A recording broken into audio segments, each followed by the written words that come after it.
여러분, 직장 다니시다가 곧바로 창업, 자영업 하지 마세요. 만약에 내가 각종 실무부터 매니징, 영업, 마케팅까지 모두 다 경험한 커리어 하이를 찍은 분이라면 괜찮을 수 있죠. 난 길바닥에 나가서 모르는 사람한테 말 걸고 무언가 팔라고 하면 난 자신 있다. 난 이런 게 너무 재밌다. 그들한테 막 제안하는 게 너무 막 즐거워 미치겠다. 이런 사람이라면 충분히 괜찮을 것 같지만, 근데 뭐예요? 난 전혀 모르겠다. 내가 이런 사람이 전혀 아니다.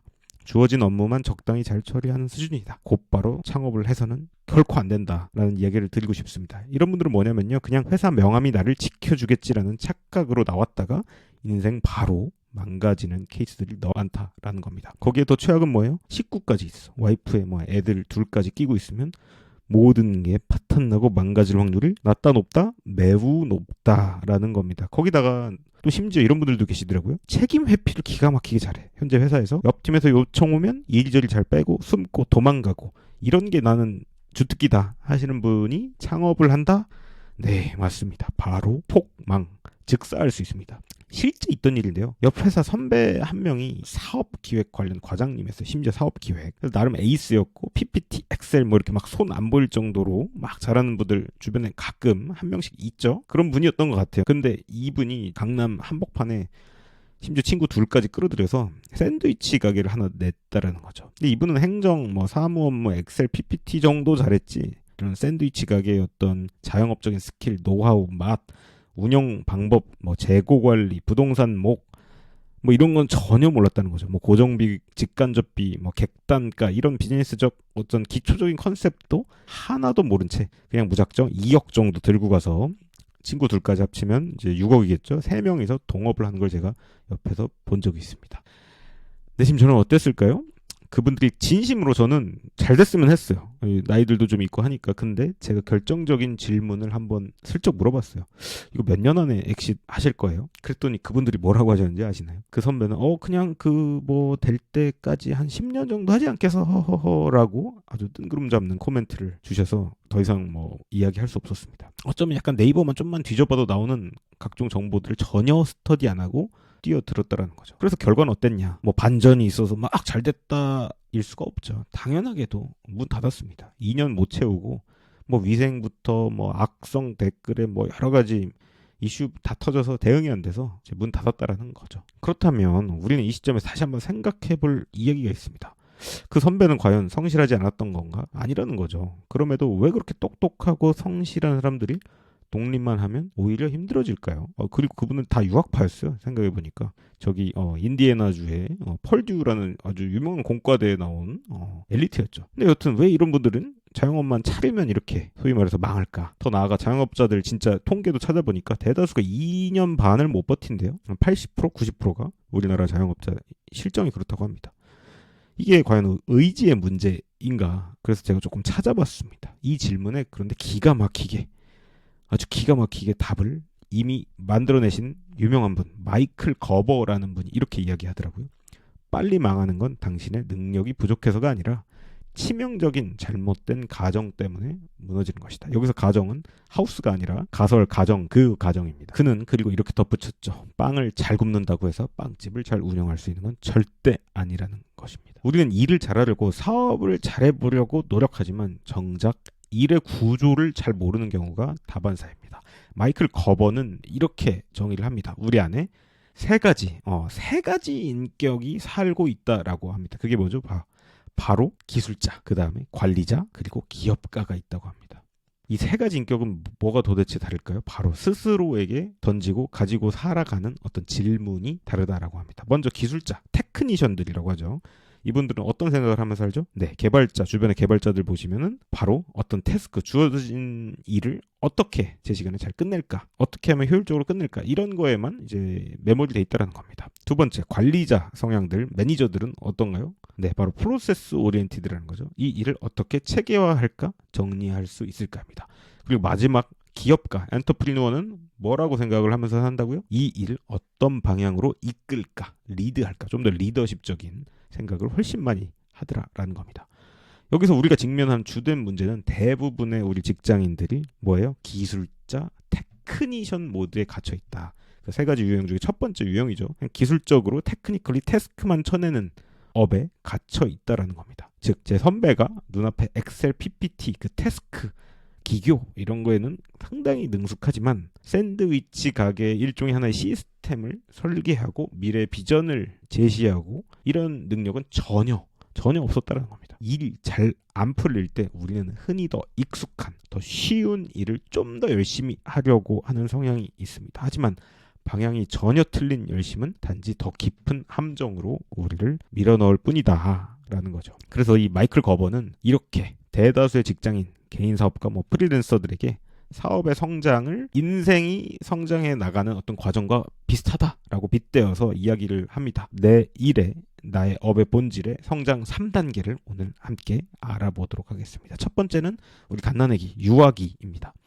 갓난 아이들처럼 먹고 싶으면 먹고 자고 싶으면 자고 그냥 원하는 거 안 주면 울고 떼쓰고 그러는 게 유학이죠. 즉 내 스스로가 일 그 자체다라고 생각하는 단계입니다. 이 시기에는 모두 겪어보셔서 아시겠지만 모든 걸 내가 직접 해야만 그냥 됐어 내가 할게 이런 거 있잖아요. 직성이 풀리는 바로 그 단계. 이건 뭐다? 유학입니다. 유학이 아주 초보라는 얘기죠. 내가 직접 해야 좋아 보이고 속은 시원할지 모르겠지만 소위 말해 일의 노예가 되는 지름길이라는 겁니다. 두 번째 좀 크면 뭐예요? 청소년기. 이 시기에는 어떨까요? 주변 분들 도움 요청을 받고 주기도 하는 시작하는 단계인데 아직 여전히 뭐가 부족해요? 위임, 누구한테 맡기고 내 부사수한테 맡기고 뭔가 신뢰, 믿어주고 이런 게 좀 어렵다. 그러니까 우리 팀원 주변 사람에게 맡기면 완전하게 못 맡기는 그런 시기라는 거죠. 저도 비슷한 성향이 있는 것 같은데 청소년기의 개인 창업자들은 어떤 행동을 그럼 주로 하냐? 네, 바로 다시 이전 유아기 모드로 돌아가서 내가 그냥 다 해버리겠다 이런 착각에 빠진다라는 거죠. 지금 이 이야기를 듣고도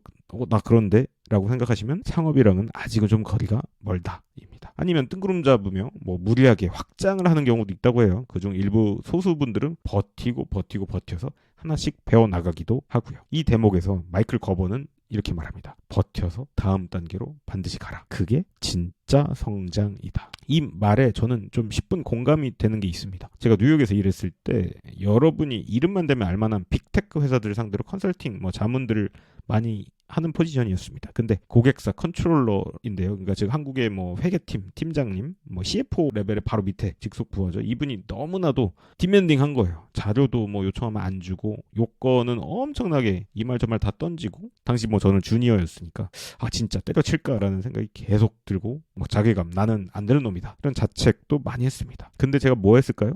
특별한 어떤 묘수가 있지 않았어요. 그냥 버텼어요. 긴장되고 또 다 당연히 미국에서 이러니까 영어로 다 하니까 제가 아무리 해도 미국 애들만큼 영어를 하진 못할 거 아니에요. 이게 또 갑자기 떠오르는 생각은 우리 해외 축구 해버지라고 하죠. 아버지라고 하는 해외 축구의 아버지 박지성 선수도 그랬다잖아요. 아인토벤에서 자꾸 이제 경기 뛸 때 실수가 나오니까 홈팬들이 원성을 들을 때 홈팬들이 막 뭐라고 한 거죠. 아시아인 비하 발언도 하고 너무 긴장돼서 심장이 막 터질 것 같을 때 그때 박지성 선수가 했던 게 뭐다? 바로 차분하게 버티면서 아주 간단하게 태스크를 줄여왔대요. 그래서 어떻게 했냐? 짧은 패스 성공 하나만 해도 스스로한테 야 지성아 너 진짜 잘했어 하나하나 이렇게 칭찬하면서 버텼다고 합니다. 약간 저도 비슷한 심정이었어요. 당연히 아까도 말씀드렸지만 이런 미국 애들만큼 영어를 잘하지도 않고 표현도 좀 서툴렀기 때문에 그렇다고 고객이 나를 좋아하는 것 같지도 않고 진짜 진퇴양난 같은 그런 상황이었는데 저 디맨딩한 요청의 근거를 한번 3개씩 가져와서 받아쳐보자라고 아주 짧게 이야기를 했었습니다. 자신에게 약속을 한 거죠. 설사 실패여도 내 할 말, 내 주장을 조리 있게 고객에게 전달해보자 하면서 아주 꾸역꾸역 다시는 돌아가고 싶지 않지만 그렇게 버텼던 기억이 있습니다. 여튼 이런 게 진짜 성장이다라고 마이클 거버가 이야기했다라는 겁니다. 그리고 마지막 성년기입니다. 이 시기에는 이런 행동과 태도가 있다고 하죠. 내가 없어도 돌아가는 시스템을 만든다. 그래서 이 단계에선 질문이 어떤 식으로 바뀔까요? 바로 내가 어떻게 일을 할까? 이게 아니라 내가 구축한 시스템이 어떻게 좀 더 작동을 잘 할까? 이런 식으로 질문이 바뀐다고 합니다. 바로 이때부터 우리는 직업 수준을 넘어 자산, 시스템 등을 설계할 수 있고 운영할 수 있는 사업가의 기질을 비로소 획득할 수 있게 된다.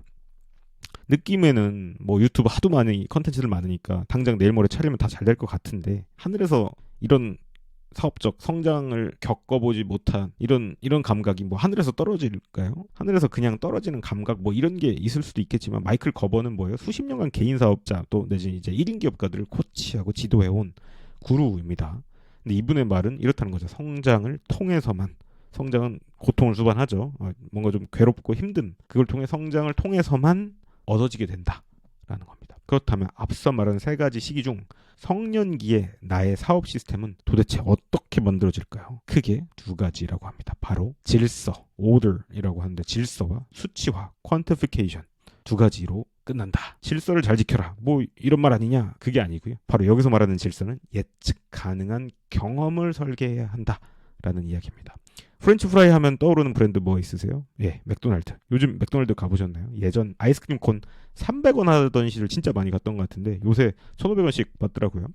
근데 그 맥도날드, 가장 그 유명한 프렌치 프라이, 어느 나라 어떤 매장을 가도 거의 똑같은 맛을 내는 신통방통한 아주 신기한 시스템, 너무 유명하죠. 이게 무엇을 의미할까요? 네, 맞습니다. 프렌치 프라이의 원료, 튀기는 기름, 온도, 이 모든 게 맥도날드의 제조 시스템 안에 촘촘한 질서로 존재한다. 그렇기 때문에 가능하다라는 것이죠. 여러분이 직장인이시라면 이메일 응답 템플릿, 회의 루틴, 파일 명명, 네이밍 룰 같은 것들을 질서 있게 세팅해서 한번 시작을 해볼 수 있을 겁니다. 일이 단순해질수록, 일이 점점 단순해질수록 생각은 더더욱 깊어질 수 있습니다.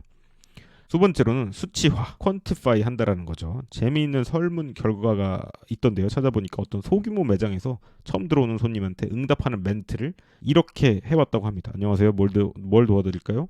뭐 시키실래요? 뭐 이런 거죠. 근데 이걸 뭘로 바꿨다? 오늘 저희 매장에 처음 방문하셨나요? 라고 바꾸기만 했을 때 연매출이 평균 약 16%, 1조 하던 기업이 1조 1,600억 까지도 올랐다라는 이런 보도가 있었습니다. 이런 작은 소소한 말 한마디가 의식적인 시스템의 차이를 또 만들어낼 수 있다라는 것을 시사하는 것 같습니다. 숫자 없이는 내가 어디 있는지도 알 수 없다. 즉 수치화는 통제의 도구가 아닌 자유의 시작을 알리는 신호라고 볼 수 있겠네요. 그래서 앞서 말씀드린 것 중에 또 엄청 많은 이야기를 제가 좀 쏟아놓을 것 같긴 한데 결국 하나만 가져가셔야 한다라고 하면 무엇일까 고민해보니 바로 이겁니다. 기술자, 테크니션 모드로 가득 찬 나의 에고를 결국 기업가, 엔터프리누어의 모드로 전환해야 한다. 사업을 하시려면 최소한 그러셔야 된다는 거죠. 기술자 모드는 익숙한 일을 반복하는 우리 뇌의 기저핵이라는 곳 중심의 자동화 영역이라고 하고요. 기업가 모드는 새로운 가능성을 끊임없이 탐색하는 전두엽을 활성화시켜야 된다라고 하는 그 영역의 활성화로 이루어진다고 합니다. 즉 기업가로서, 사업가로서 성장하는 건 뭐죠? 요즘 단순히 롤 체인지, 역할 변경이 아니라 사고 자체를 갖고 살아가는 질문 자체를 재설계하는 것이다 라는 말이죠. 일에 익숙해질수록 새로운 시야가 닫히는 이유가 이런 곳에도 있다고 합니다. 성장은 뇌과학적으로 그래서 뭐다? 무언가 불편해하는 방향으로 내딛는 순간 시작된다. 핵심은 질서와 수량화, 수치화 이 두 가지입니다. 그래서 그 두 가지를 다시 요약하면 뭐예요? 예측 가능한 경험을 설계해서 질서 정연하게 만드는 게 그 질서고, 수량화는 감이 아닌 숫자, 데이터로 관리하고 판단할 수 있게 수치화를 해야 한다라는 겁니다. 저 역시 처음에 단순히 일을 잘하고 싶다는 마음이었어요. 하지만 그건 기술자적인 언어였다라는 거죠. 내가 어떻게 일하느냐 보다 내 일이 나 없이도 어떻게 굴러가느냐가 진짜 기업가, 엔터프리너의 언어였습니다. 마이클 거버는 이렇게 이야기합니다. 사업은 돈을 버는 게임이 아니라 의미를 되찾는 게임이다. 일과 사업은 곧 우리의 삶이 됩니다. 내 일의 질서가 바로 내 삶의 질서를 결정하기 때문 아닐까요? 여러분이 기술자에 머무르면 세상은 일터로만 보이지만 여러분이 기업가의 관점으로 바라보는 순간 세상은 가능성의 무대로 그 즉시 확장이 되는 것 같습니다. 이 영상이 도움이 되셨다면 좋아요와 구독 부탁드리고요. 마이클 거버의 책이 궁금하시다면 제가 댓글창에 고정 링크로 남겨둘 테니 참고해 주시면 고맙겠습니다.